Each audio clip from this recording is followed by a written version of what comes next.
Lo hizo en el momento exacto en que ese aliado decidió cerrar el punto de estrangulamiento energético más crítico de todo el planeta. Vladimir Putin anunció públicamente el apoyo absoluto de Rusia a la soberanía iraní y a sus operaciones de seguridad regional. Esa declaración se dio desde el Kremlin con una claridad tan brutal que no dejó el más mínimo espacio para la interpretación diplomática. Lo que pasó después fue de película porque en menos de 6 horas tras esa declaración, los cuerpos de la Guardia Revolucionaria Islámica de Irán lanzaron 1.200 misiles balísticos y de crucero. Fue un paquete de ataque perfectamente coordinado que apuntó contra cada buque naval y comercial que transitaba por el estrecho de Hormuz. También atacaron cada instalación costera que apoya el tráfico marítimo en ese estrecho y al grupo de ataque de portaaviones estadounidense que había sido reubicado en el Golfo de Omán, justamente para disuadir este tipo exacto de acciones. Y entonces, el USS Gerald R. Ford, el buque de guerra más nuevo, más avanzado tecnológicamente y el más caro jamás construido por nación alguna en la historia de la humanidad, absorbió múltiples impactos de misiles. Esos impactos lo han dejado completamente inoperativo como plataforma de combate. Las primeras evaluaciones de daños sugieren que este monstruo marino va a requerir reparaciones en el astillero, que no se van a medir en meses, sino en años. Mientras tanto, en Tel Aviv, el gobierno israelí veía cómo la destrucción del poderío naval estadounidense en el Golfo se desarrollaba en tiempo real. En ese momento se enfrentaron a una realidad que toda su postura estratégica había sido diseñada para evitar.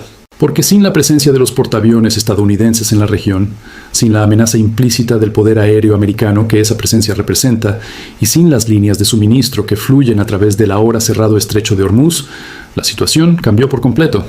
Israel quedó aislado operativamente de una manera que no se había visto desde los primeros días de su existencia. Y aquí la palabra abandono no es un término diplomático. Es sencillamente la descripción más precisa de la posición estratégica actual en la que se encuentra Israel. Washington no eligió abandonar a su aliado. Fue forzado por circunstancias que simplemente no pudo controlar a aceptar una realidad que jamás pudo prevenir. Si este nivel de análisis estratégico es lo que viniste a buscar, ese tipo de análisis que corta de tajo la propaganda y lidia con la cruda realidad operativa, quédate conmigo. Suscríbete, dale like, comparte esto con cualquiera que esté tratando de entender qué diablos está pasando realmente y déjame tu evaluación honesta en los comentarios porque yo aprendo de ustedes. Ahora sí, vamos a desglosar todo esto por completo. En el análisis que sigue vamos a desentrañar las preguntas estratégicas que se están procesando con urgencia en cada Ministerio de Defensa y Oficina de Relaciones Exteriores, que realmente importa en el mundo. ¿Cómo lograron 1.200 misiles penetrar la arquitectura defensiva de un grupo de ataque de portaaviones que fue diseñado específicamente para sobrevivir a esta categoría exacta de amenaza? ¿Y qué significa la eliminación efectiva del Ford como plataforma de combate para la proyección del poder naval estadounidense a nivel mundial? ¿Qué nos está señalando realmente Putin con su respaldo explícito a Irán justo en este preciso momento? ¿Y cómo se beneficia el cálculo estratégico ruso de tener un grupo de ataque de portaaviones estadounidense ardiendo en el Golfo? ¿Por qué Washington ha sido acorralado en una posición donde tiene que elegir entre una escalada que arriesga una confrontación directa con Rusia o una retirada que abandona a Israel? ¿Y qué revela esa terrible decisión sobre los verdaderos límites del poder estadounidense en un entorno que ahora es multipolar? Y cuando el polvo se asiente y el Ford regrese a duras penas al puerto, ¿quién se queda con el control de Medio Oriente? ¿Y cómo se verá el orden internacional cuando el dominio de los portaaviones estadounidenses haya sido derrotado de manera tan demostrable? Desde un punto de vista puramente militar y profesional, lo que Irán acaba de ejecutar en el estrecho de Hormuz representa la campaña de ataque de denegación de acceso más sofisticada que jamás se haya llevado a cabo contra un objetivo naval de altísimo valor que estaba fuertemente defendido. No se trató de una salva de misiles desesperada rezando por conseguir un golpe de suerte. Esta fue una arquitectura de ataque estratificada en múltiples ejes y meticulosamente planeada. Fue diseñada para abrumar sistemáticamente cada capa defensiva del grupo de ataque del portaaviones mediante la saturación de secuencias, el uso inteligente de señuelos y maniobras en fase terminal que los sistemas de defensa simplemente no pudieron contrarrestar. Todo el paquete de ataque se organizó en 5 oleadas distintas, y cada una tenía un objetivo táctico súper específico dentro del diseño operativo general. Presten atención a esto, porque la primera oleada consistió en aproximadamente 300 misiles de crucero antibuque de generaciones más antiguas. Esto incluía los sistemas autóctonos iraníes, Noor y Qader, y fueron lanzados desde posiciones costeras a lo largo de la costa norte del estrecho. Estas armas son subsónicas, de hecho son relativamente fáciles de detectar y caen perfectamente dentro de la zona de combate de los misiles defensivos SM-2 y los Evolved Sea Sparrow del grupo del portaaviones. Pero aquí está el truco, porque su propósito no era penetrar y golpear el blanco. Su verdadero objetivo era obligar a los sistemas de defensa a revelar sus posiciones, hacerles gastar interceptores y obligarlos a establecer patrones de fuego que los atacantes pudieran analizar en tiempo real para las oleadas que venían detrás. Lo que pasó después subió el nivel porque la segunda oleada, con aproximadamente 250 armas lanzadas 20 minutos después de la primera, introdujo una amenaza significativamente más compleja. Esta oleada combinó misiles de crucero de producción iraní con un lote inicial de sistemas calibre rusos volando a altitudes y velocidades mixtas. Todo esto fue diseñado maquiavélicamente para complicarle la solución de control de tiro a los barcos defensores. Algunas armas volaron muy alto y rapidísimo para desviar la atención defensiva hacia arriba. Mientras tanto, otras volaron con perfiles rasantes a la altura de las crestas de las olas, utilizando el desorden del radar generado por la superficie del océano para enmascarar su aproximación. Hicieron esto hasta que estuvieron dentro del rango del horizonte, donde el tiempo de intercepción se comprime a unos escasos segundos.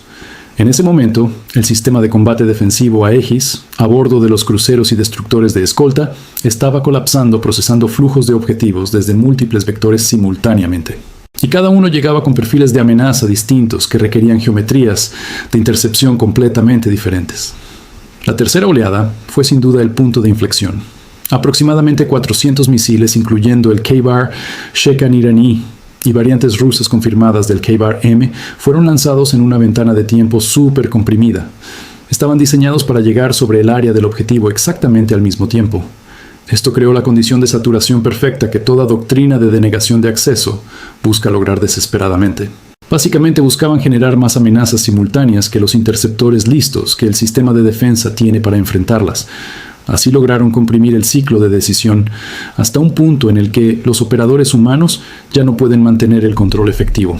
Entonces los sistemas automatizados comienzan a tomar decisiones de prioridad de ataque que inevitablemente permiten que un cierto porcentaje de la amenaza entrante penetre sin ser interceptada. Y entonces llegó la cuarta oleada que introdujo las armas que finalmente lograron los golpes letales que liquidaron la misión del Ford. Hablamos de aproximadamente 150 misiles antibuque hipersónicos, una combinación del Fatah-2 iraní y lo que el análisis de imágenes sugiere fuertemente que eran sistemas Zircon rusos o derivados muy cercanos. Fueron lanzados justo después de que el sistema de defensa había sido degradado y molido por 3 oleadas de combate sostenido. Estas armas viajan a velocidades de locura de entre Mach 8 y Mach 9 en su fase terminal y maniobran de forma impredecible en los últimos segundos de vuelo. Además, presentan un problema de combate que el interceptor SM-6, que es el misil antiaéreo más capaz del inventario estadounidense, apenas es capaz de abordar en condiciones ideales. Pero bajo las condiciones defensivas degradadas y completamente saturadas que habían creado las 3 primeras oleadas, la historia fue otra. Las baterías del SM-6 estaban logrando tasas de intercepción muy por debajo del umbral necesario para evitar que los misiles penetraran. Finalmente, en la quinta oleada, se emplearon unas 100 armas hipersónicas adicionales que tenían guardadas como reserva. Se usaron contra objetivos que durante la ejecución de las primeras 4 oleadas fueron identificados como blancos que requerían un ataque de seguimiento. Esto demostró un nivel de gestión de batalla en tiempo real y una coordinación de ataque que refleja una sofisticación operativa genuina al más alto nivel de la guerra naval moderna. El daño que sufrió el portaaviones Ford refleja específicamente las características brutales de los impactos de armas hipersónicas. La cubierta de vuelo absorbió al menos 3 impactos confirmados de armas, cuya energía cinética a velocidades de impacto superiores a Mach 8 es una locura. Esa energía es suficiente para destruir el endurecimiento estructural de la cubierta de un portaaviones, incluso sin que la ojiva llegue a detonar. Los cráteres resultantes y el compromiso estructural han dejado completamente inoperativos los sistemas de catapultas. Esto bloqueó de tajo su capacidad para llevar a cabo operaciones de vuelo de ala fija. Peor aún, los incendios secundarios provocados por la ruptura de las líneas de combustible agravaron el daño muchísimo antes de que los equipos de control de daños pudieran contener el infierno. Hasta ahora, el recuento de bajas sigue estando clasificado oficialmente, pero las evaluaciones de los expertos bien informados lo sitúan en un rango que convierte a este en el día más letal y oscuro para el personal naval estadounidense desde la Segunda Guerra Mundial. Ahora, lo que me parece más significativo a nivel operativo no es solamente la escala del ataque, es la evidencia que nos arroja sobre la profundidad de la preparación iraní y el altísimo grado en que el apoyo técnico ruso había sido integrado en toda esa preparación. Mucho antes del ataque en sí, hablemos del software de planificación de misiones que se requiere para coordinar 1.200 misiles en 5 oleadas distintas. Un software capaz de gestionar la eliminación de conflictos de trayectorias, el tiempo exacto y la secuenciación contra un objetivo que está maniobrando y que encima está defendido por los sistemas de defensa aérea más capaces que existen en el mar. Señores, ese tipo de software no se programa en cuestión de unos pocos días. De la misma manera, el entrenamiento de los operadores iraníes en las características de empleo tan específicas de los sistemas hipersónicos suministrados por Rusia tampoco ocurre de la noche a la mañana. Lo que acabamos de presenciar en el estrecho fue el fruto operativo de una asociación estratégica que se había estado construyendo meticulosamente durante años y fue ejecutada en el momento preciso en el que su demostración tendría el máximo impacto estratégico posible. Para entender por qué Vladimir Putin eligió exactamente este momento para respaldar a Irán, sabiendo que provocaría un choque directo con la Marina estadounidense, hay que mirar el tablero completo. Todo se reduce a cómo ha evolucionado la mentalidad estratégica rusa tras 30 años de tragar amargo desde el fin de la Guerra Fría.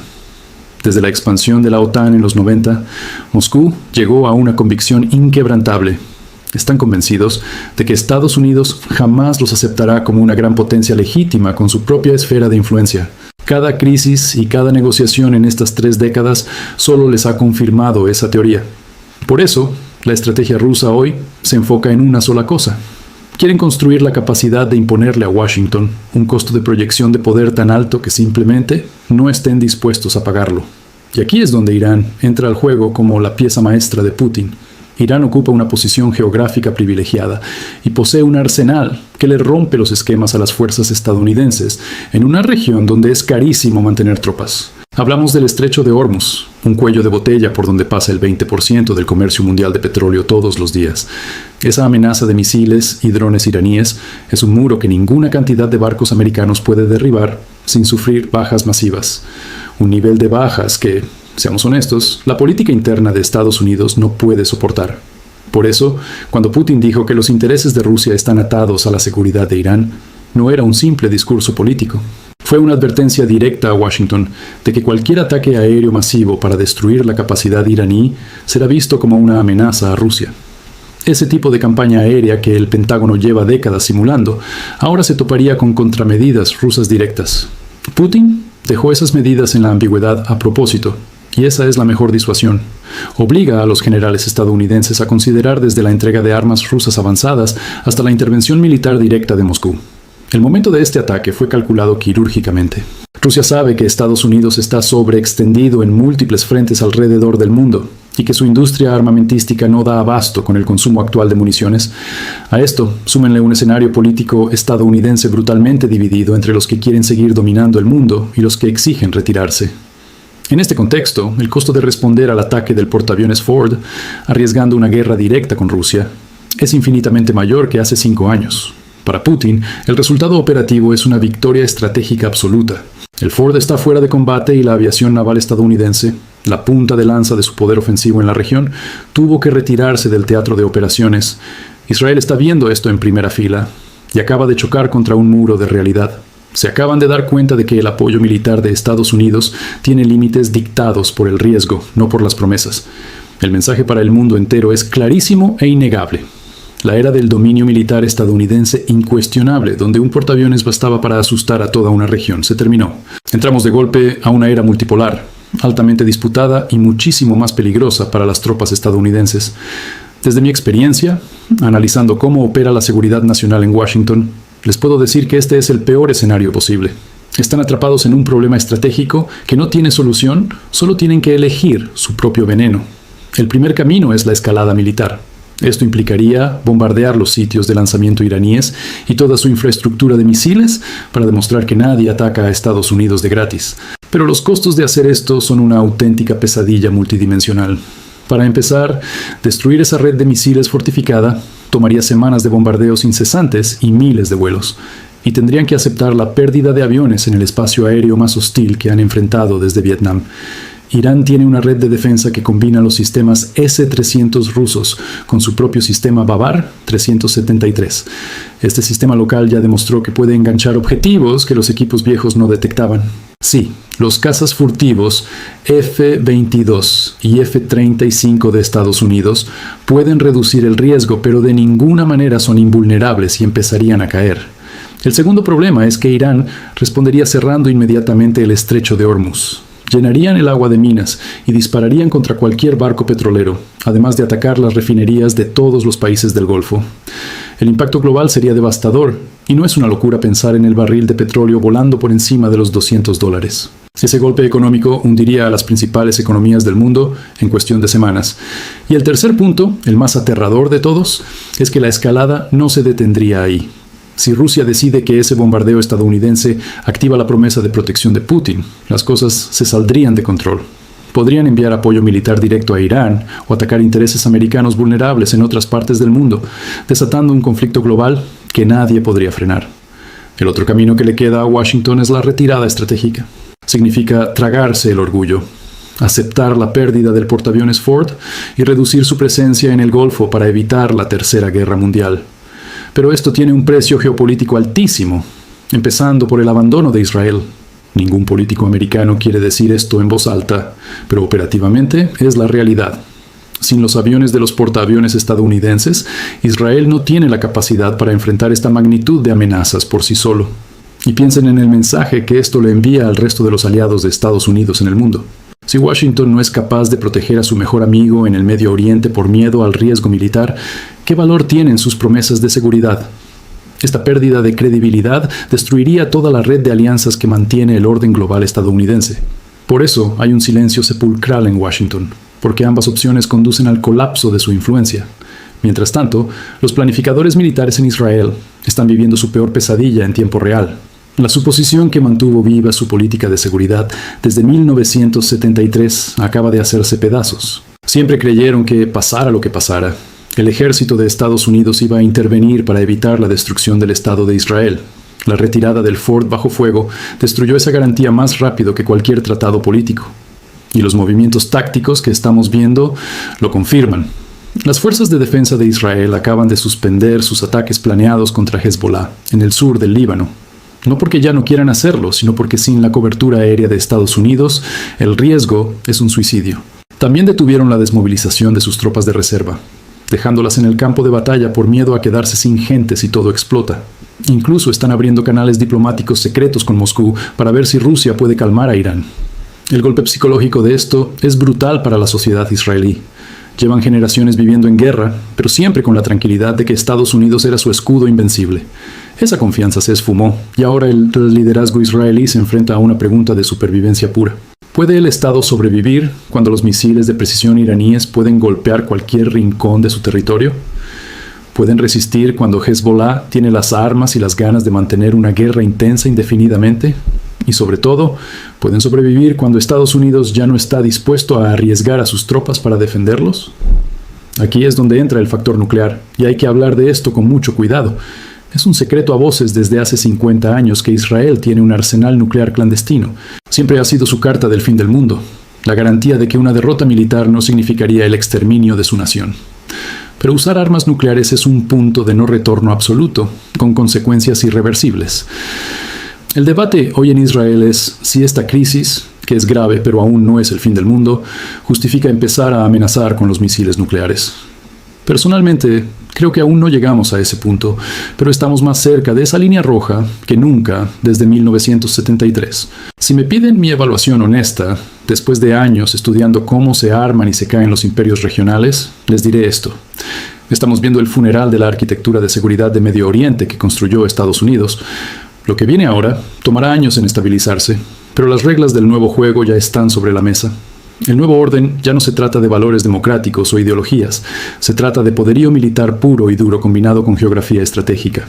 Irán está en el centro del tablero, y su capacidad para estrangular el estrecho de Hormuz le da un poder que Estados Unidos no puede anular sin desangrarse. Rusia se posiciona como el gigante dispuesto a darle armas a cualquiera que quiera desafiar a Washington, ganando influencia a pasos agigantados. Y China entra como la billetera infinita, ignorando las sanciones americanas y comprando lealtades comerciales mientras Estados Unidos retrocede. Los países del Golfo, como Arabia Saudita, Emiratos Árabes, Kuwait y Qatar, ya están leyendo las señales. No van a cortar lazos con Washington, pero están girando rápidamente para acercarse a este nuevo eje de Irán, Rusia y China. A partir de hoy, lo que diga Estados Unidos tendrá mucho menos peso en sus decisiones que en los últimos 50 años. Para Israel, este nuevo mundo solo ofrece opciones terribles, mucho peores que las últimas 3 décadas. Llegar a un acuerdo con Irán a través de Rusia o China significaría hacer concesiones sobre armas nucleares que ningún gobierno israelí sobreviviría políticamente.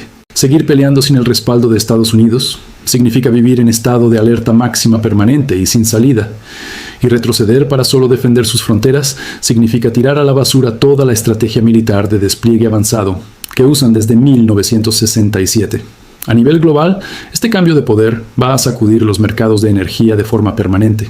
Si Irán demuestra que puede ahorcar el tráfico petrolero en Hormuz cuando se le dé la gana, el petróleo caro será la nueva normalidad. Todos los países tendrán que gastar fortunas en reservas estratégicas y aguantar una volatilidad de precios que frenará el crecimiento económico mundial por años. El impacto de esto no se va a quedar solo en el Medio Oriente, nos va a pegar a todos. El cambio más profundo aquí es la demostración en vivo y en directo de que el poder militar de Estados Unidos tiene un límite. Se suponía que un grupo de ataque de portaaviones era el arma definitiva, la fuerza inquebrantable de los mares. Que el portaaviones Ford haya tenido que huir bajo fuego enemigo prueba que sí se les puede doblar la mano. Cada país del mundo que tenga problemas con Washington está tomando nota de esto ahora mismo. El Medio Oriente que va a salir de esta crisis será más inestable, más peleado y muchísimo más peligroso que el que controlaba Estados Unidos. Pero también será un reflejo mucho más real de quién tiene verdaderamente el poder y las agallas en la región. Si esto termina en paz armada o en un caos total a largo plazo, dependerá de decisiones que aún están por tomarse. Lo único seguro es que los gringos ya no mandan en la región. Ese dominio de 3 generaciones se acabó hoy. El USS Gerald R. Ford, la joya de la corona de $14,000 millones, se retira del Golfo destrozado y sin poder volar sus aviones. Rusia respaldó la jugada iraní que lo dejó en ese estado. Israel ve cómo su protector da un paso atrás y se queda solo frente a los lobos. Y en Washington nadie dice una palabra porque no saben qué demonios hacer frente a este desastre estratégico. En mis 30 años analizando estos temas, jamás vi una prueba tan clara de que la voluntad y la geografía pueden derrotar a la mejor tecnología militar del mundo. El Ford tenía los mejores misiles antiaéreos, escoltas de primer nivel y toda la inteligencia de Estados Unidos apoyándolo. Y aún así, 1.200 misiles lanzados desde la costa por una potencia regional apoyada por Rusia lo sacaron del juego. La pregunta ya no es si el dominio de Estados Unidos se acabó, eso quedó claro cuando el portaaviones dio la vuelta. La verdadera pregunta es qué va a hacer Washington ahora con esta humillante realidad. ¿Cómo va a sobrevivir Israel sin el escudo protector que le dio sentido a su existencia? Y si este nuevo orden mundial nos